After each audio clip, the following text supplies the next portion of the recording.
Good morning. We welcome you here this morning. I'm Herbert Lout, one of the elders, and on behalf of our pastor Jim Mitchell and our session, we're glad to have you here, those who are present in person and those who are following our live stream or looking at our recording. We would like to just highlight one announcement. The Bible studies and small groups have been meeting virtually, and the session has decided that effective today, basically, they can meet in the church building. They will need to coordinate their meetings through Corrine Barnes. We want to make sure that two groups are not meeting here at the same time, but we would encourage you, while you come and meet here, to follow the same health precautions that we have asked you to do for worship service in terms of social distancing and wearing masks. If you would take a minute to prepare your hearts for worship.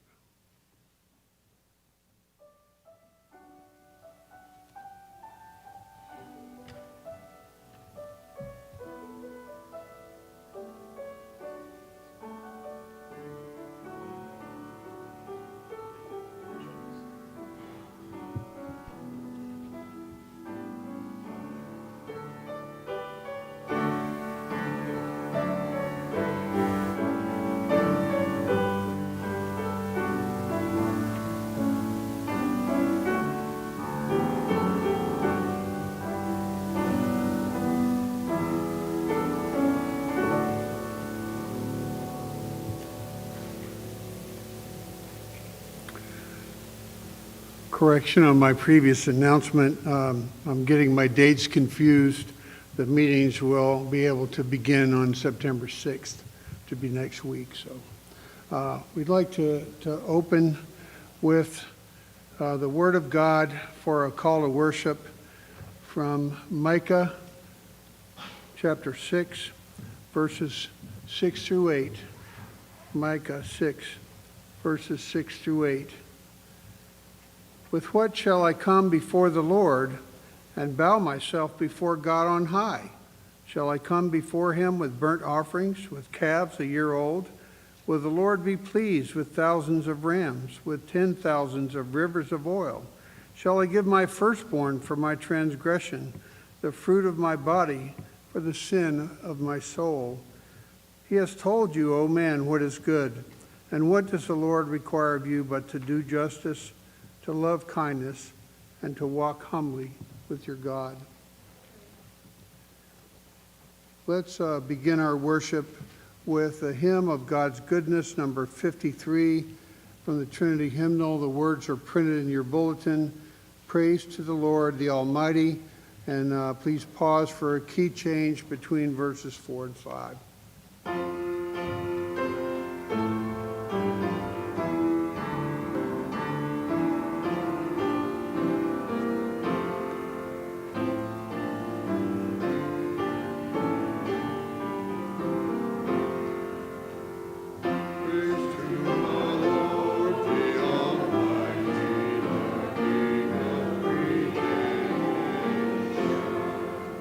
Oh, my soul, praise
Let's pray. Dear Heavenly Father, we are joyful as we come before you in your house this day, the day that you have set aside for worshiping you. Lord, we pray that you would be with us by your Spirit, that you would hear our prayers and our praises. Lord, we pray that your will would be done as your word is preached, and that our pastor would be endowed with a double measure of your Spirit. Lord, we pray that this congregation would seek to do your will and would obey you.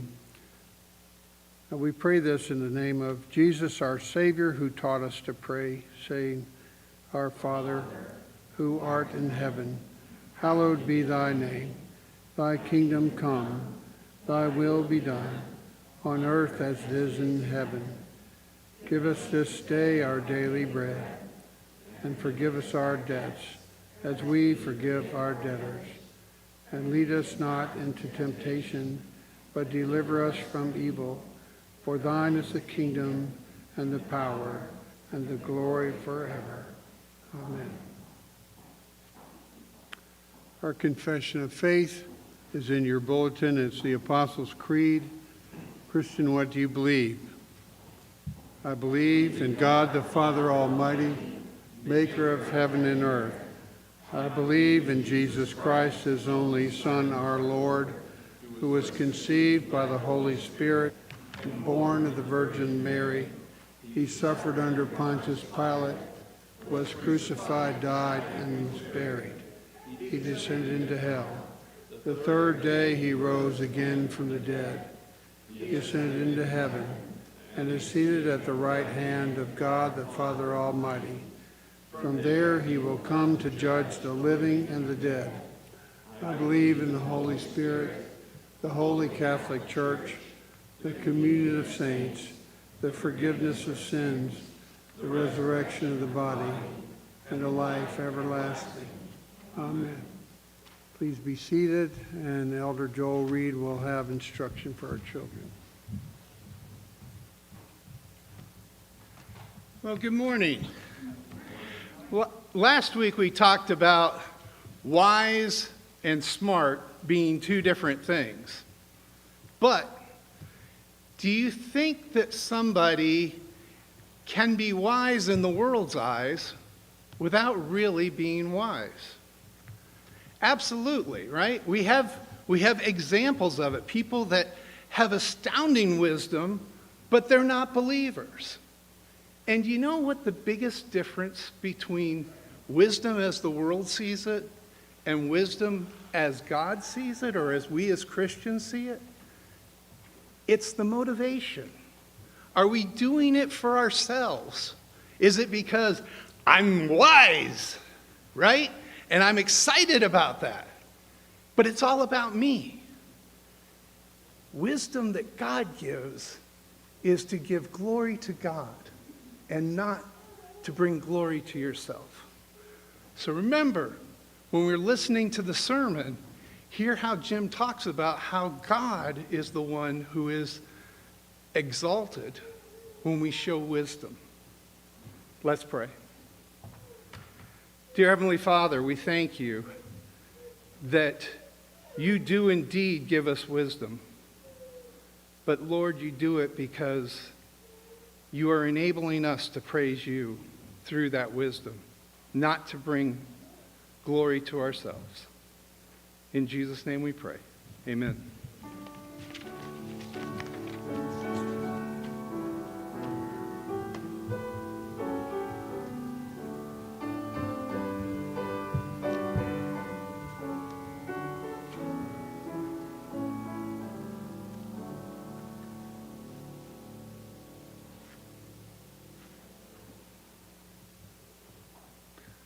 Our scripture reading is taken from the Gospel of John, chapter 14, and verses 15 to 31.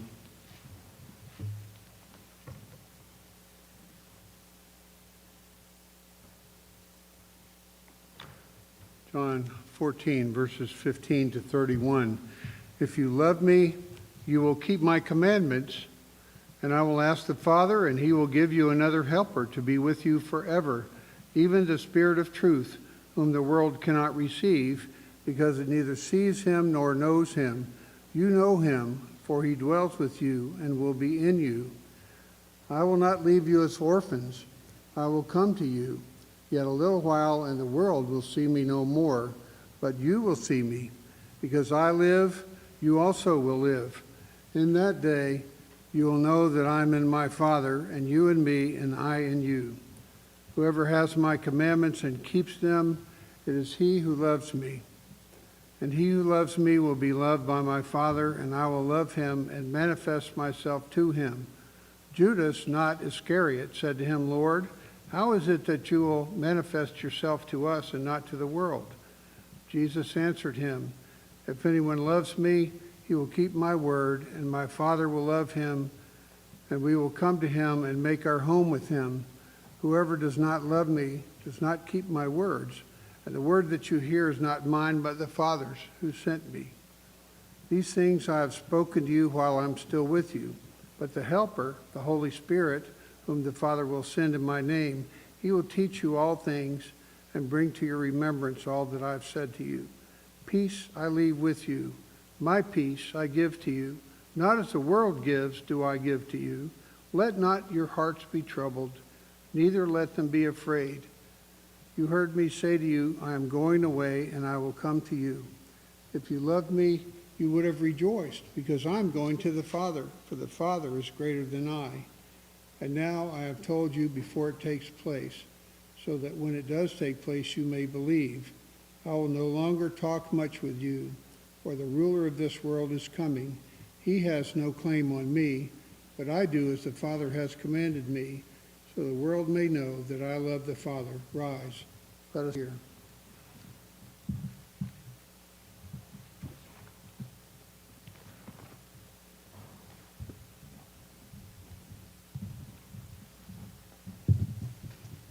Let us pray together. Our Father, Son, and Holy Spirit, we give thanks to you, God of grace and mercy. You are our Creator, the one who spoke this world into existence by the word of your power, and you are our Redeemer. You have not left us in our sin. You have not given us, Lord, what we deserve, but you have cast our sin as far as the east is from the west and remembered it against us no more. And for that we are grateful. And that you would call us sons and daughters of the Most High, that you would adopt us into your family and give us this privilege of calling on you in prayer. For that, Lord, we are thankful. We come before you this morning, not in our own merit, but in the merit of the Lord Jesus Christ, righteousness, in his goodness, his substitutionary atonement for us, his life lived in our place. And so we come before your throne in the name of the one mediator between God and man, Christ's Spirit, to be present with us. Oh Lord, as we open your word, let us be like the wise man that built his house upon the rock, so that when the rains came and the floods and the wind, it would stand. And Lord, protect us by your flawless word. May it be a shield and a refuge to us. May you be our high tower, O Lord Jesus Christ, in whom all wisdom is found. Father, give us wisdom as we interact with our neighbors. Give us wisdom, season our speech with salt,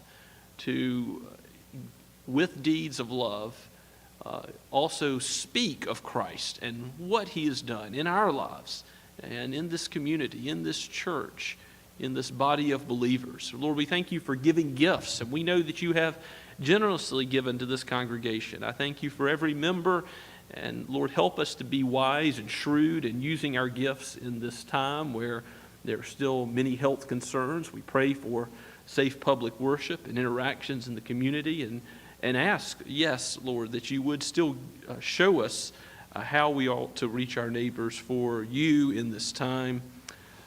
Father, we pray especially for our elders and deacons and the decisions that they must consider. And I thank you for these men, for the wisdom you've given them. And pray for you to raise up more elders and deacons for the future of this church and the days to come. We know that you are a great God, and as you have done it before, so we ask that you in your might would do it again. Well, bless our youth as they come together again for in-person youth group and our various Bible studies. The women and the men who have been longing to meet together and study your word. Lord, may it be that we are blessed by both the fellowship and time spent hearing your voice. May your sheep always follow your voice and do battle with the evil one. Lord, let us not be swayed by the world's allure, by the temptation of sin as it indwells us. Let us not go down the road of folly, but go down the narrow path, the way of wisdom, the way of Christ. Father, help those in our community that minister through the Crisis Pregnancy Center. Help the Hope's House and the Home of Hope to help those who are in physical need. Lord, give the hungry food to eat. Many are struggling now. Those who have unspoken prayer requests, who are kept awake with anxiety over issues known only to you, Lord, we lift them up and ask your provision, your peace, your solace, your comfort for them. We pray for those who mourn, for those who are sick or ill, even now in our congregation. Father, bless with healing for those who are recovering from surgery. We pray for all those in high places. We pray for the President and the Congress of the United States of America, for the Supreme Court as well. Lord, in our time, we ask, we humbly ask this petition, knowing that whatever comes, whatever persecution of man, nothing can separate us from your love.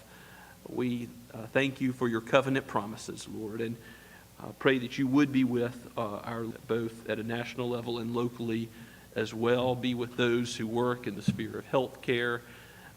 Lord, we particularly lift up Sally Montoya before you and ask that you would keep her safe still with thanksgiving for all that you have done thus far. We know that you are good and you are the God who shows goodness to your people. And for that, we are grateful. And the chief goodness you have shown us is giving us Christ, giving us this good news that you redeem sinners. And indeed, you have given us this news not to keep to ourselves, but to take to every nation, tongue, and tribe. And so we pray for the church universal. We pray for the gospel as it goes out in places like Toledo, Spain. And we pray for the Whitty's ministry there as they are receiving so many in their church that they're above the cap which they must have on numbers in Spain, even as you change lives one at a time, as you place individuals out of the kingdom of darkness and in the kingdom of your marvelous light, all to the praise of your glorious grace. Father, we pray for the Goodmans in Wales, for the Ahlers as they return to Germany, for the Van Dalens in Lithuania, for the Sahiwal, Pakistan, and for the great number of ARP members in Pakistan. Lord, continue to strengthen and purify and sanctify your church. We thank you for all the Bible-believing churches in our own area. We think particularly of Shem Creek and ask, Father, for more opportunities to grow and for the Low Country to have church plants that would be honoring to you and will uphold your word and preach Christ and him crucified. We pray, Father, that you would this day in pulpits all around this city proclaim Christ and have your people hear and believe and respond, and that you would receive all the glory for that. For we ask all this in the name of the great King and head of the church, the Lord Jesus himself. Amen. Now let us continue to worship the Lord together as we sing number 81, printed in your bulletin, O love of God, how strong and true. Let's stand as we sing.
Let us pray together.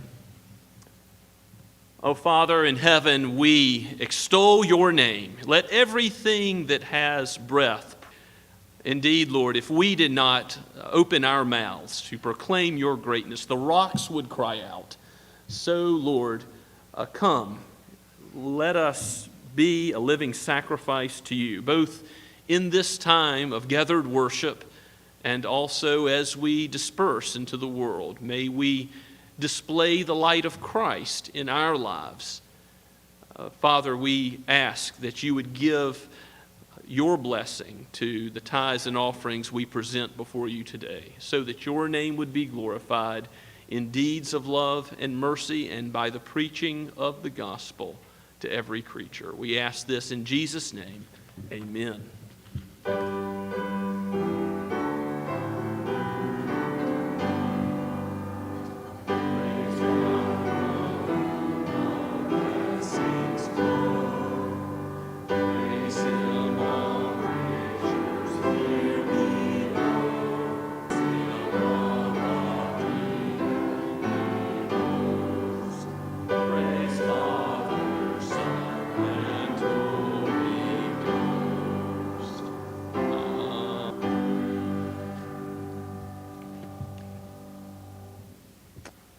Please be seated and take your copy of God's Word, please, and turn to the book of Proverbs once again.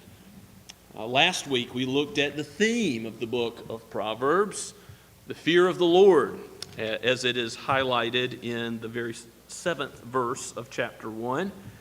And this week we're going to pick up in chapter 1, verse 8, and read all the way to the end of the 2nd chapter. This is the cry of wisdom, the first plea for Solomon's son to listen, to hear, to hearken to the instruction, to get wisdom, to not be simple, to not pursue and love folly.